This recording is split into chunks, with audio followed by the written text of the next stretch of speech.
Good day, I'm Theodore Henry, and this is your JIS News for Tuesday, June 4, 2024. 5 regulations to facilitate the rollout of the National Identification System (NIDS) were approved by the Senate on Friday.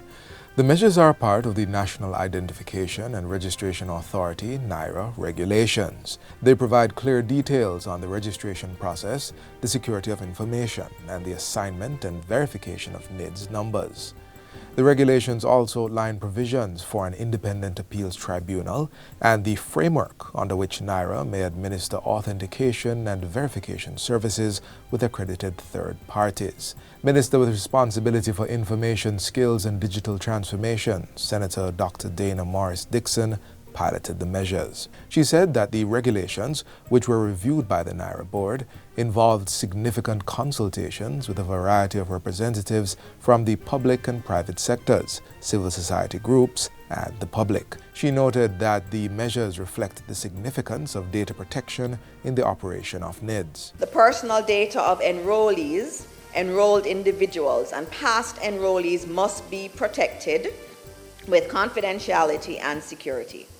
These regulations were not only informed by the Data Protection Act of Jamaica, but by several jurisdictions where national identification systems have been introduced and where data protection is recognized as essential.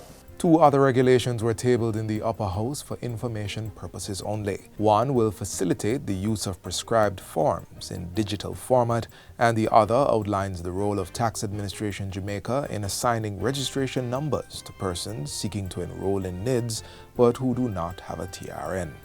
Registration applications for data controllers is to be done in order of priority. That's according to the Office of the Information Commissioner (OIC) in a public notice issued on June 2.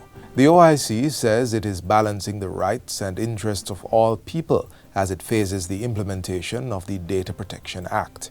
In the first phase, from June 1 to August 31, 2024, the OIC will process all public authorities and then all data controllers who process personal data, inclusive of sensitive personal data or those related to criminal convictions. This for an estimated 10,000 or more data subjects operating within the education, finance, health, information and communications technology, and tourism and hospitality sectors. However, the OIC says any data controller can submit their application for registration, including sole proprietors, practitioners or operators of micro, small and medium-sized enterprises, MSMEs, across all sectors or industries. Persons must have a validated data controller account to access the registration form. This is accessible on the My OIC portal at oic.gov.jm. Data controllers who have already created their accounts and received a verification email from the OIC may use the information in the email to access the registration form and enter their particulars.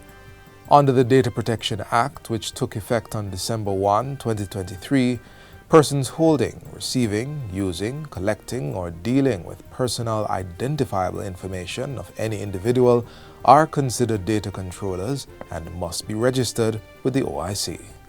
The House of Representatives has approved the Customs Act 2020, making room for the modernization of practices and procedures at our ports and to facilitate trade more effectively and efficiently.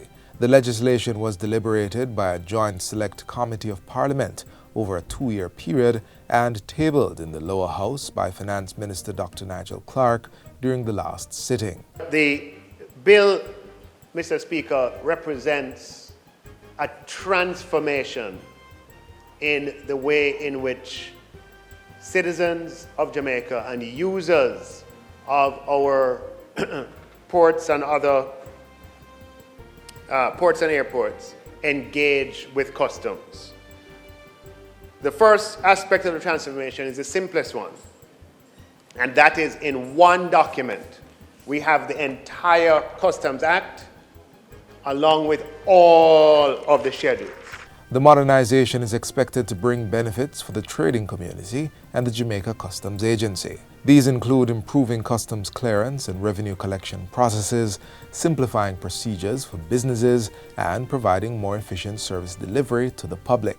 So the situation today is one that gives an advantage to entities that are more resourced because they have the opportunity, they have the personnel and the resources to be able to deal with the complexity of 50 separate pieces, 50 separate documents. By having everything in one schedule, what we do is we level the playing field.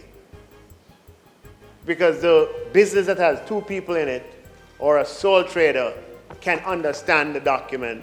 It's all they want is for it to be in one place. The bill replaces the original Customs Act of 1941 and was first tabled in 2020.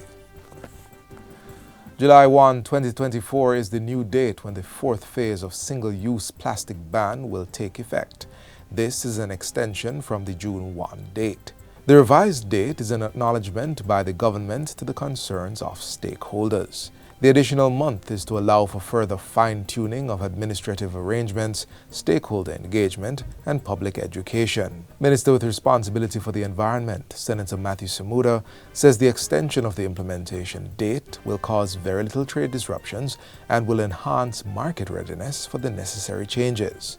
Effective July 1, the importation, distribution, sale, or use of any single-use plastic food container made wholly or in part of polyethylene, polypropylene, or polylactic acid will be prohibited.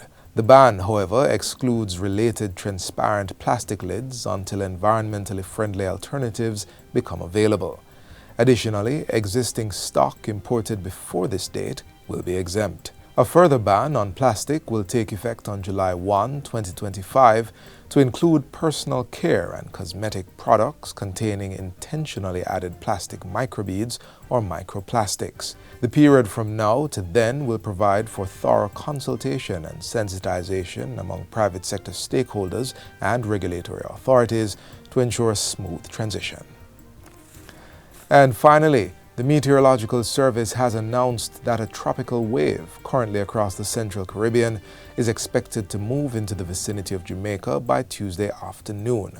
According to the Met Service, the system will bring unstable weather conditions across the island with increased rainfall continuing through to Friday. The forecast for the next 3 days indicates that periods of showers and thunderstorms will affect most parishes, especially in the afternoons, with the most intense rainfall expected across eastern parishes. Fishers and other marine interests are being advised to exercise caution as sea conditions will deteriorate in the vicinity of showers, thunderstorms, and gusty winds. The Meteorological Service says it will continue to monitor the system. And that's it for JIS News Today. I'm Theodore Henry. Thanks for watching.